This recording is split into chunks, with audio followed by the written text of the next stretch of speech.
Hace 252 millones de años, en un instante geológico, desapareció el 96% de toda la vida marina y el 70% de todo lo que existía en tierra firme.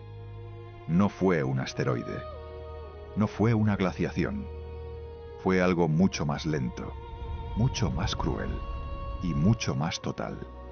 El planeta entró en un colapso de millones de años donde los océanos se vaciaron, los bosques ardieron, el cielo se llenó de veneno y el suelo se convirtió en desierto.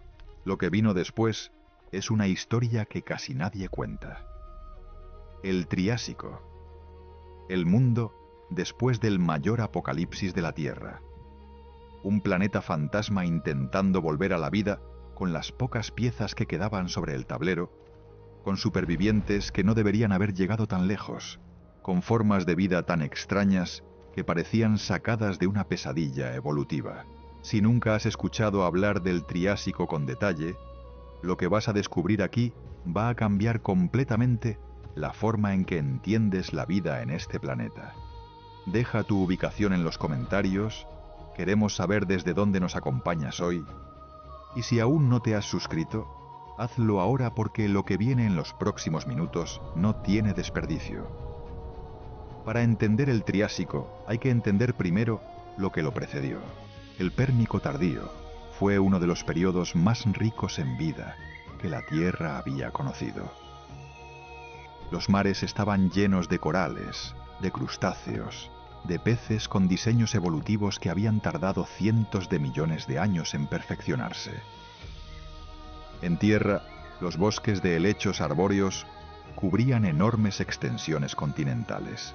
Existían reptiles de todos los tamaños, anfibios que dominaban los ríos y los pantanos, y un grupo particularmente exitoso de animales llamados sinápsidos, que compartían ciertos rasgos con lo que hoy llamamos mamíferos.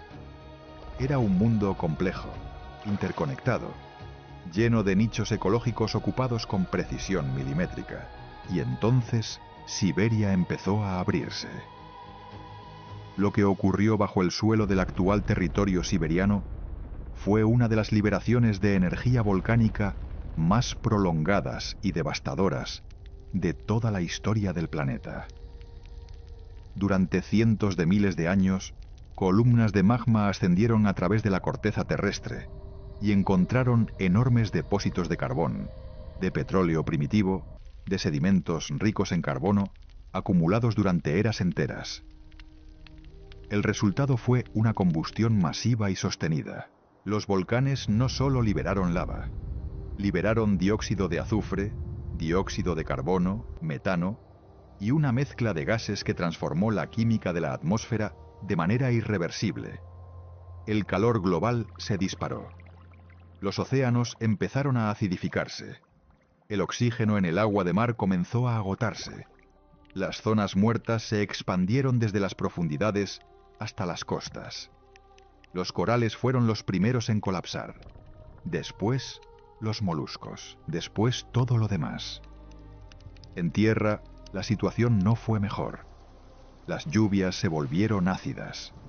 Los suelos perdieron su estructura.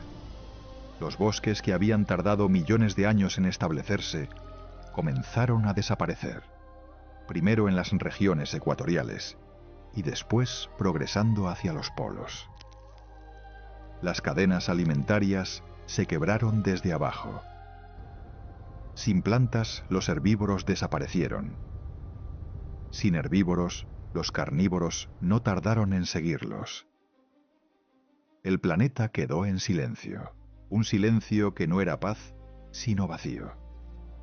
La gran extinción del final del Pérmico no fue un evento instantáneo.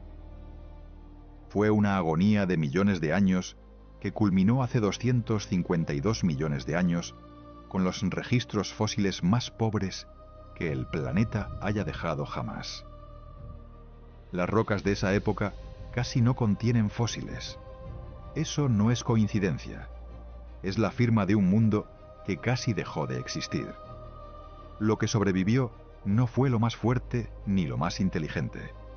Sobrevivió lo más resistente, lo que podía aguantar condiciones que habrían resultado letales para cualquier otra cosa. Los primeros años del Triásico, hace aproximadamente 252 millones de años, fueron lo que los científicos describen como un intervalo de recuperación. Pero esa descripción suena demasiado tranquila para lo que realmente ocurrió. Imagínense un planeta donde casi no hay depredadores porque casi no hay presas, donde los ciclos de nutrientes están rotos porque los suelos tardan millones de años en recuperar su microbioma, donde el calor extremo del Triásico temprano alcanzó temperaturas en las regiones ecuatoriales que habrían resultado insoportables para casi cualquier forma de vida compleja. El mundo no estaba empezando de cero. Estaba intentando recordar cómo funcionar. Los primeros colonizadores del Triásico temprano fueron organismos que prosperan precisamente cuando todo lo demás falla. Las bacterias y las algas estromatolíticas, estructuras formadas por colonias de microorganismos que atrapan sedimentos y construyen capas mineralizadas, volvieron a dominar los mares costeros como lo habían hecho hace más de 2000 millones de años, antes de que la vida compleja existiera. Los fósiles del Triásico temprano, en muchas regiones del mundo, muestran estas estructuras en abundancia, mientras que los animales marinos complejos son casi inexistentes. El planeta había hecho un retroceso evolutivo de proporciones incomprensibles. Los océanos del mundo volvieron a parecerse más a los océanos del Precámbrico que a los del Pérmico. Y aún así, algo sobrevivió. Uno de los supervivientes más fascinantes del colapso pérmico fue Lystrosaurus. No era un dinosaurio. No era un reptil en el sentido moderno. Era un sinápsido. Un animal con una mandíbula con rasgos que recuerdan vagamente a los mamíferos, pero con un cuerpo compacto y rechoncho que se movía de manera torpe y pesada. Tenía colmillos, un pico córneo y una capacidad para excavar que resultó ser su salvación. Cuando los ecosistemas colapsaron y la comida escaseó, Lystrosaurus podía rebuscar en el suelo, alimentarse de raíces, de material vegetal subterráneo que aún sobrevivía cuando la superficie ya era hostil. Durante los primeros millones de años del Triásico, Lystrosaurus se convirtió en el animal terrestre más abundante del planeta. Los fósiles de esta criatura se encuentran en todos los continentes que eran entonces parte del supercontinente Pangea. Esto no fue un triunfo evolutivo en el sentido clásico. Fue el resultado de que casi todo lo demás había desaparecido. Lystrosaurus no dominó el mundo porque era superior. Lo dominó porque fue prácticamente el único que quedó. Pero el Triásico no fue solo la historia de Lystrosaurus. Fue un experimento evolutivo masivo y caótico, donde la vida, privada de las restricciones que imponía la competencia de un ecosistema maduro, comenzó a explorar direcciones que en condiciones normales nunca habría podido tomar. Los nichos ecológicos vacíos son una invitación. Y la evolución no tarda en aceptar esas invitaciones. Desde los supervivientes del Pérmico comenzaron a surgir formas que no se parecían a nada que hubiera existido antes.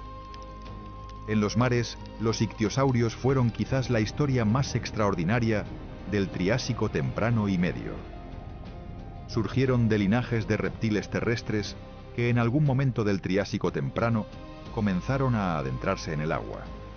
El proceso exacto sigue siendo objeto de debate, pero el resultado fue uno de los ejemplos más perfectos de evolución convergente que conocemos. Los ictiosaurios desarrollaron un cuerpo fusiforme casi idéntico al de los peces modernos o al de los delfines actuales. Desarrollaron aletas donde antes tenían extremidades. Desarrollaron una aleta caudal con un lóbulo inferior que el esqueleto sustentaba activamente, algo completamente diferente a los tiburones, donde la columna vertebral entra en el lóbulo superior. Y desarrollaron ojos que en algunas especies tardías alcanzaron dimensiones absolutamente extraordinarias. Temnodontosaurus, uno de los ictiosaurios más grandes conocidos del Triásico tardío y el Jurásico temprano, tenía ojos que podían alcanzar los 30 centímetros de diámetro. 30 centímetros. Los ojos más grandes conocidos de cualquier vertebrado que haya existido jamás. No era casualidad. Los océanos del Triásico eran oscuros. La recuperación de los ecosistemas marinos fue lenta y desigual. Las aguas con bajos niveles de oxígeno y alta turbidez requerían una capacidad visual extraordinaria para cazar en las profundidades. Temnodontosaurus podía zambullirse a profundidades que ningún otro depredador de su época podía alcanzar y ver en una oscuridad casi total. Era un cazador de aguas profundas en un océano que apenas estaba comenzando a llenarse de vida nuevamente. En tierra, la historia evolutiva fue igualmente explosiva y caótica. El grupo que eventualmente daría origen a los dinosaurios, los arcosaurios, comenzó a diversificarse de maneras que en el Triásico temprano aún no anunciaban la dominancia que después vendría. Los primeros arcosaurios eran relativamente pequeños y modestos, pero el Triásico fue el periodo en el que este grupo comenzó a experimentar con postura, con locomoción, con formas corporales que eventualmente resultarían en una de las radiaciones evolutivas más exitosas de la historia. No todos los experimentos tuvieron éxito. Muchos linajes de arcosaurios del Triásico se extinguieron sin dejar descendientes, pero los que sobrevivieron cambiaron el mundo para siempre. Uno de los aspectos más fascinantes y menos discutidos del Triásico es la existencia de los rauisúquidos. Estos eran arcosaurios que durante gran parte del Triásico fueron los depredadores terrestres dominantes, no los dinosaurios.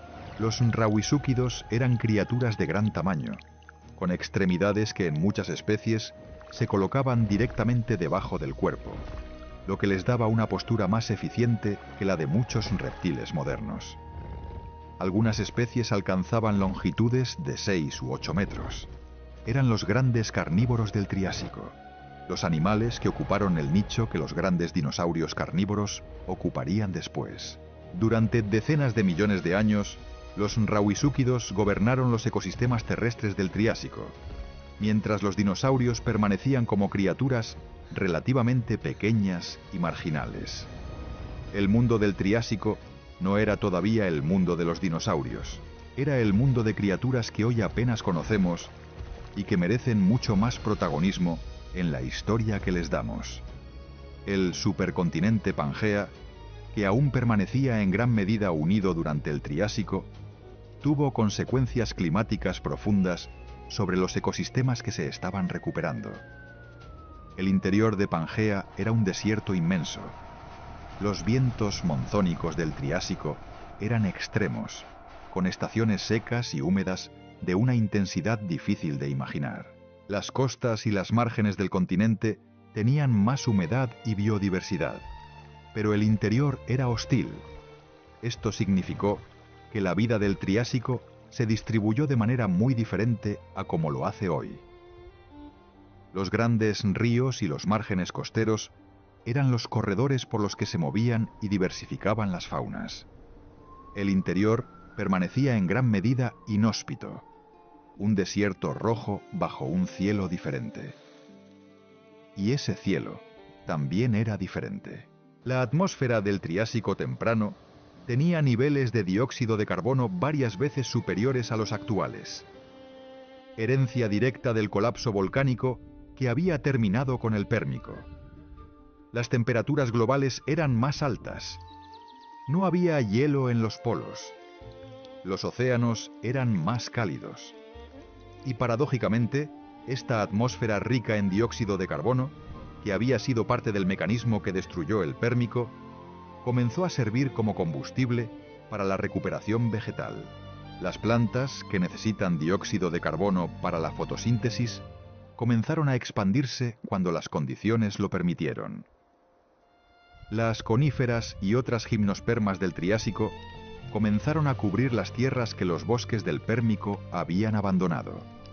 No eran los mismos bosques. Eran más simples, con menos diversidad de especies, pero eran bosques. Y donde hay bosques, puede haber el resto. En los océanos, la recuperación fue más lenta, pero igualmente dramática. Los arrecifes de coral, que habían desaparecido casi completamente durante la extinción del Pérmico, tardaron varios millones de años en comenzar a reaparecer. Y cuando lo hicieron, no fueron los mismos corales. Los corales del Pérmico y del Triásico eran grupos distintos.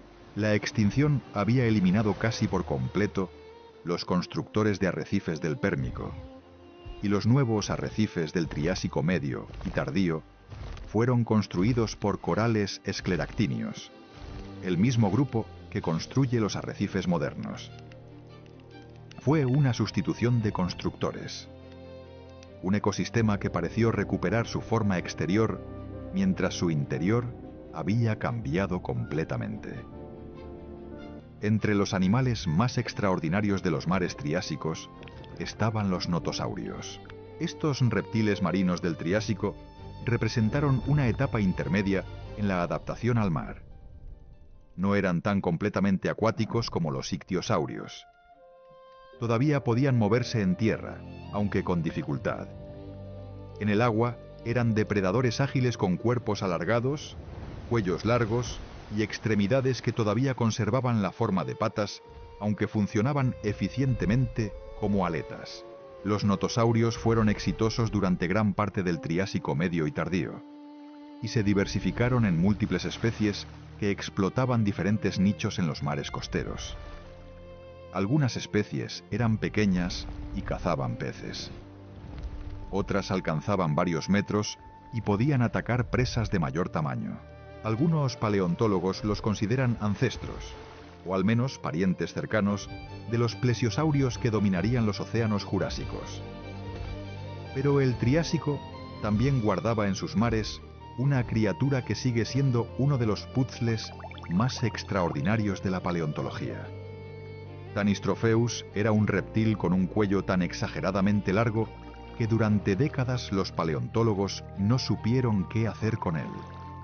La proporción era absurda. El cuello de Tanystropheus representaba más de la mitad de la longitud total del animal, que podía alcanzar los 6 metros.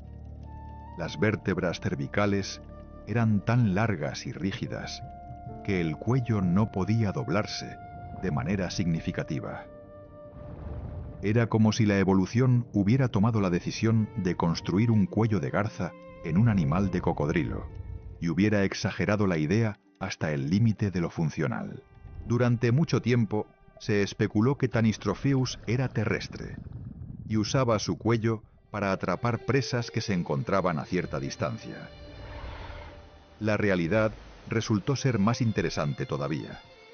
Las fosas nasales de Tanystropheus estaban situadas en la parte superior del hocico, una característica que en muchos animales indica adaptación a la vida acuática semiacuática, para poder respirar mientras el cuerpo permanece sumergido.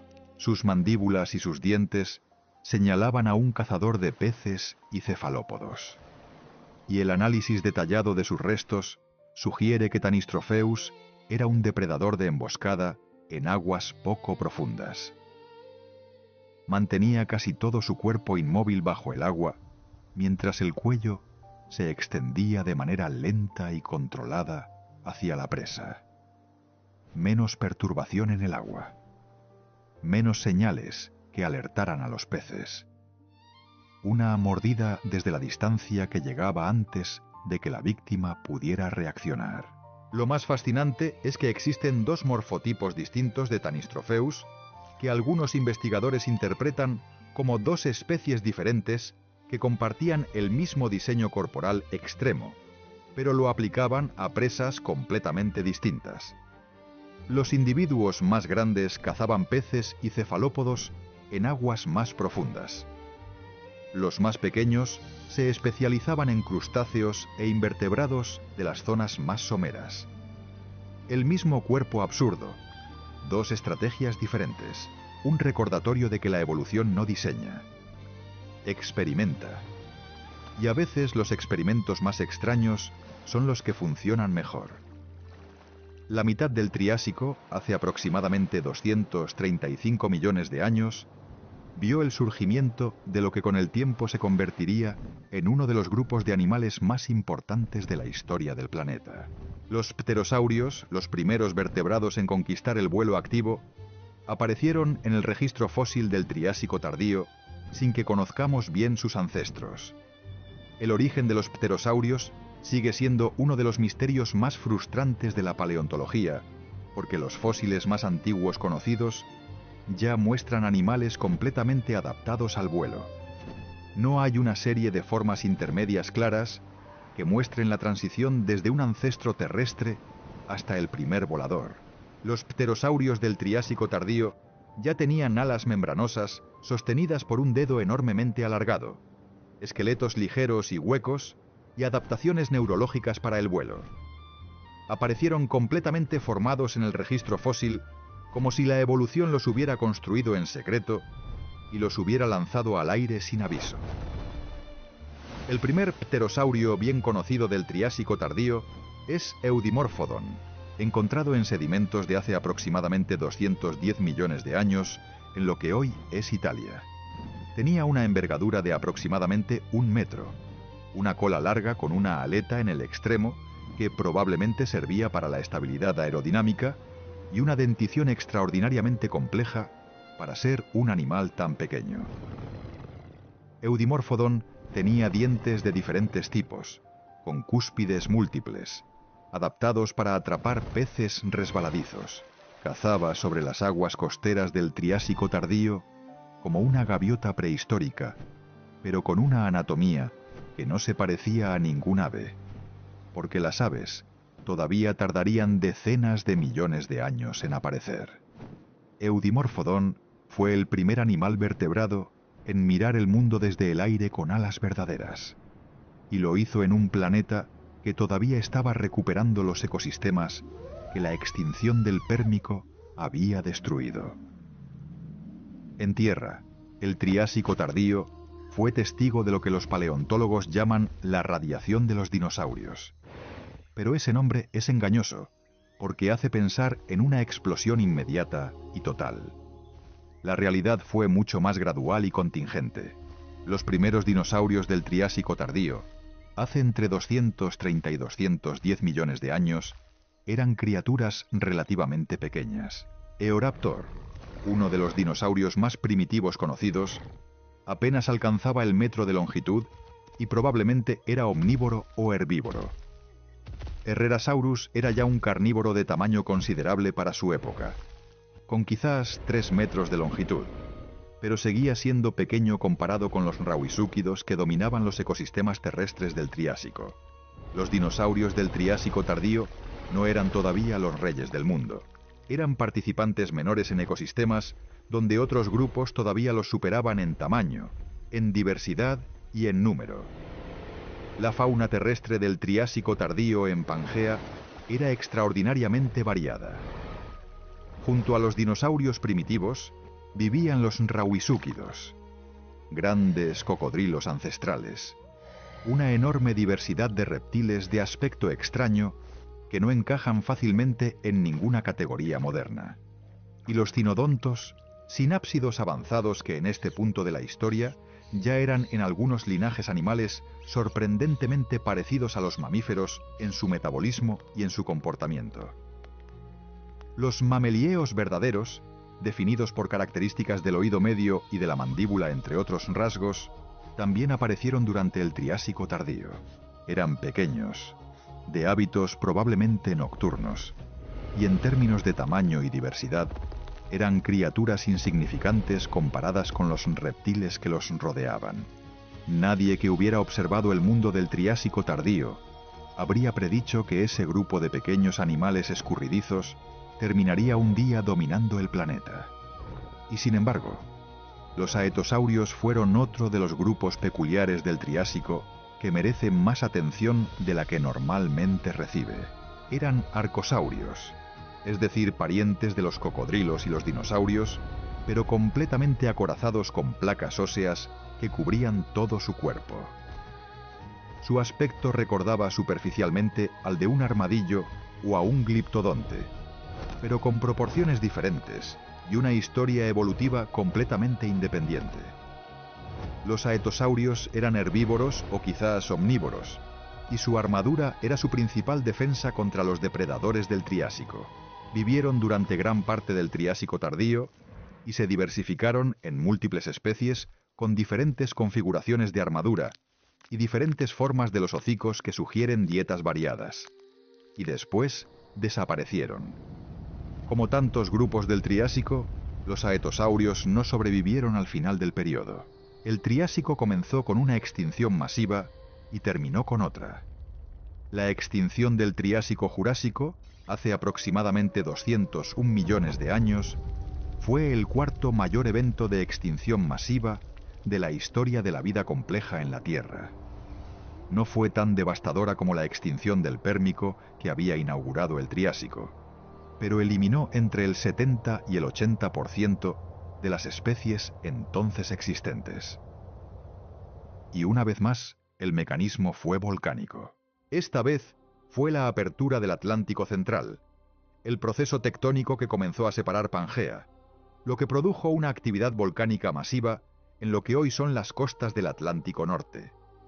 Los volcanes liberaron dióxido de carbono en cantidades enormes, el clima se calentó, los océanos se acidificaron nuevamente, y muchos de los ecosistemas que habían tardado el Triásico entero en reconstruirse colapsaron una vez más. Lo que hace especialmente sorprendente la extinción del Triásico-Jurásico es quiénes sobrevivieron y quiénes no.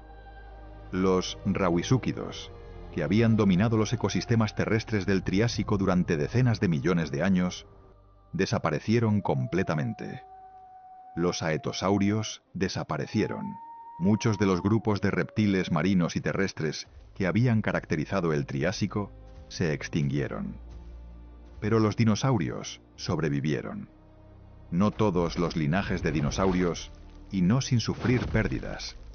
Pero el grupo como tal atravesó el límite Triásico-Jurásico y llegó al otro lado. Y en el Jurásico, con los competidores eliminados y los nichos ecológicos vacíos nuevamente, los dinosaurios por fin explotaron en la diversidad y el tamaño que los define en el imaginario popular. El Triásico no fue la era de los dinosaurios. Fue la era que preparó el escenario para que los dinosaurios pudieran existir. Pero hay algo en el Triásico que va más allá de la lista de especies que aparecieron y desaparecieron.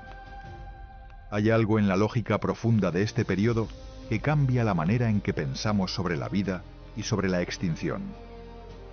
El Triásico demuestra que la extinción masiva no resetea completamente el juego evolutivo, no borra la pizarra y deja que la evolución empiece de cero con libertad total.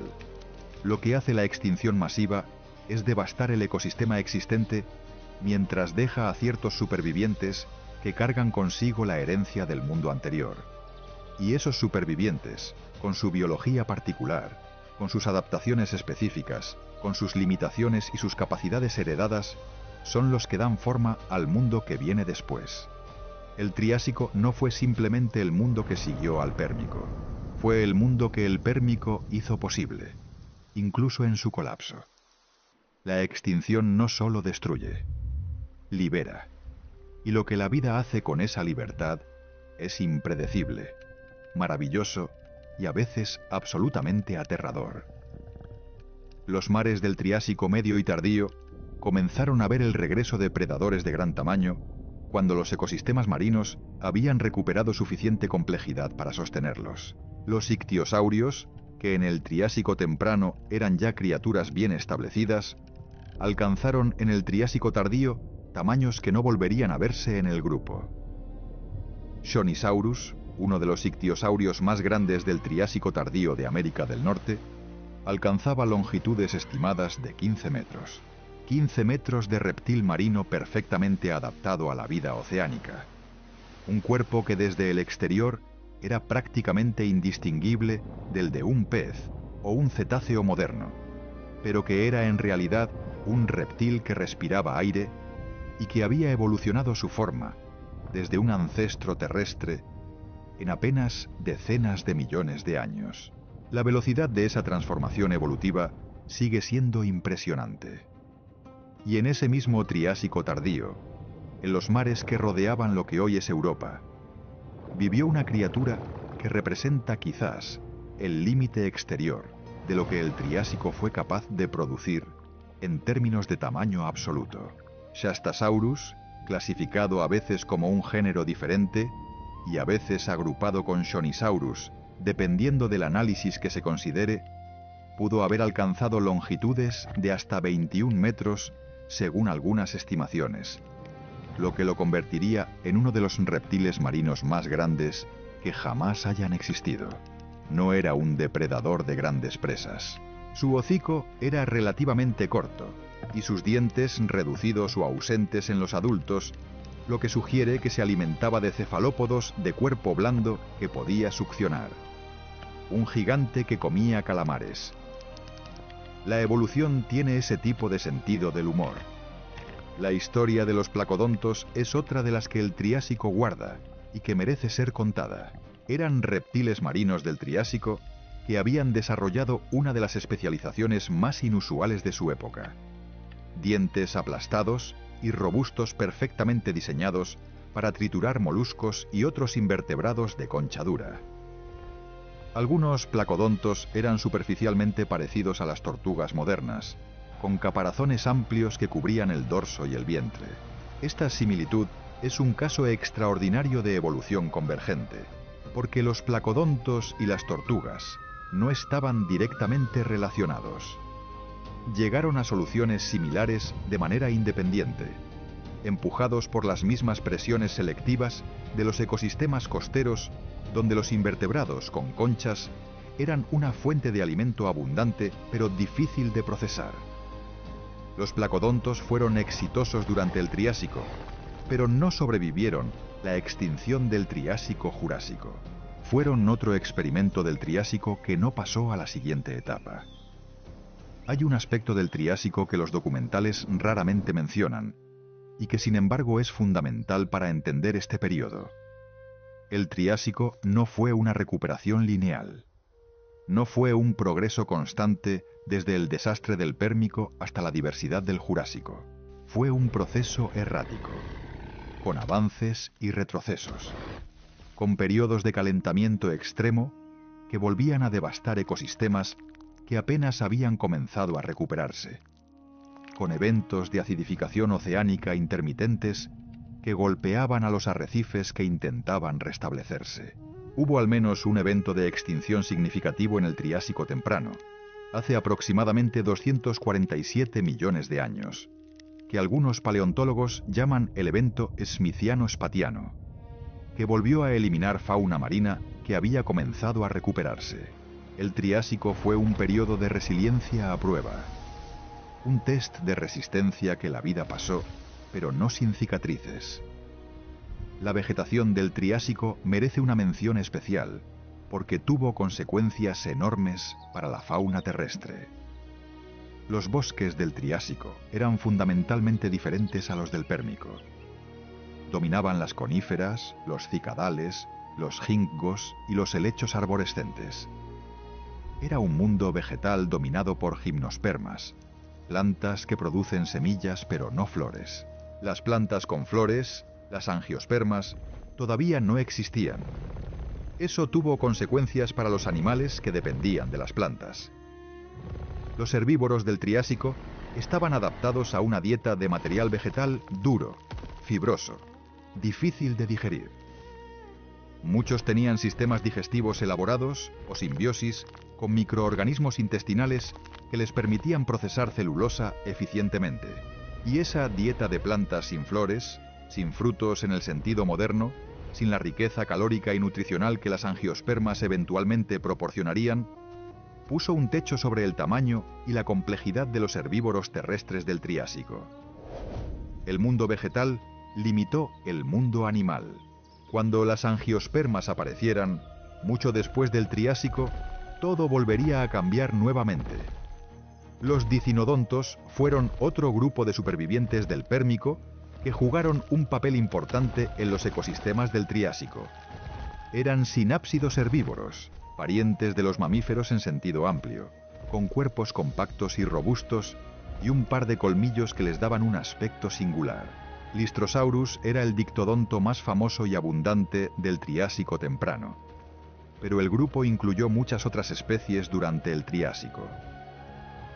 Algunos dicinodontos del Triásico medio y tardío alcanzaron tamaños considerables.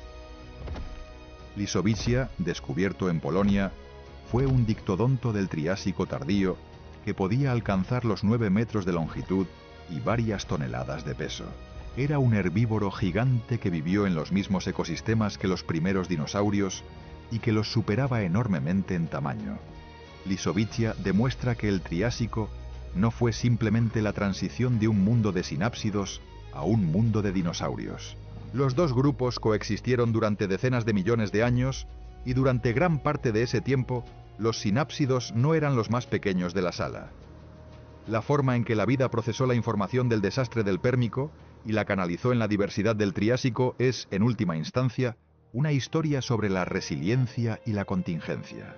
La resiliencia porque la vida, una vez que se establece en un planeta con las condiciones adecuadas, es extraordinariamente difícil de eliminar completamente. La extinción del Pérmico eliminó el 96% de las especies marinas. Eso es una devastación incomprensible. Pero ese 4% que quedó fue suficiente. Fue suficiente para que la evolución tuviera material con el que trabajar. 4 de cada 100 especies sobreviviendo suena a fracaso. Pero la vida con ese 4% construyó el mundo entero del Triásico. Y del Triásico surgió el mundo del Jurásico. Y del Jurásico surgió el Cretácico. Y del Cretácico, después de otro asteroide y otra extinción masiva, surgió el mundo en el que vivimos. Todo desde ese 4%. La contingencia porque el mundo que surgió del Triásico podría haber sido completamente diferente si los supervivientes del Pérmico hubieran sido otros. Si los dicinodontos hubieran sido eliminados completamente y los arcosaurios hubieran sobrevivido en mayor diversidad, el Triásico habría producido un mundo diferente. Si los ictiosaurios no hubieran existido, los océanos del Mesozoico habrían tomado otra dirección. Si los sinápsidos del Triásico tardío, que dieron origen a los mamíferos, hubieran sido eliminados por la extinción del Triásico Jurásico, los mamíferos tal vez nunca habrían existido. O habrían existido, pero de un origen diferente. La historia de la vida no tiene una trayectoria inevitable. Tiene trayectorias posibles que se realizan dependiendo de qué sobrevive y qué no. El Triásico es el recordatorio más poderoso de esta verdad. Las huellas fósiles del Triásico, no solo los huesos, sino las huellas, las madrigueras, las marcas de comportamiento preservadas en las rocas, revelan un mundo en el que los animales luchaban activamente por encontrar su lugar en ecosistemas que todavía no habían encontrado su equilibrio. Hay registros de madrigueras del Triásico temprano que sugieren que muchos animales pequeños adoptaron estrategias de excavación para escapar del calor extremo o de los depredadores. Hay huellas de reptiles en sedimentos costeros que muestran individuos moviéndose en grupos, lo que podría indicar comportamientos sociales más complejos de lo que se asume para los reptiles. Hay marcas de mordidas en huesos que revelan competencia intensa por los recursos en un mundo donde los recursos eran todavía escasos. El Triásico no fue un jardín tranquilo donde la vida se recuperaba plácidamente. Fue una batalla constante en un planeta que todavía no sabía bien lo que quería ser. Hay un fósil del Triásico tardío que merece ser mencionado no solo por su rareza, sino por lo que simboliza en términos de la ambición evolutiva de este periodo. En los sedimentos de hace unos 240 millones de años, en lo que hoy es China, se han encontrado restos de Dinocephalosaurus, un reptil marino de cuello extraordinariamente largo, no tan absurdo como el de Tanystropheus, pero igualmente llamativo. Lo que hace especial a Dinocephalosaurus no es solo su anatomía, sino algo que se descubrió en un fósil conservado de manera excepcional. Dentro de su cuerpo había un embrión en posición de gestación. Dinocephalosaurus era vivíparo. Daba a luz crías vivas en lugar de poner huevos.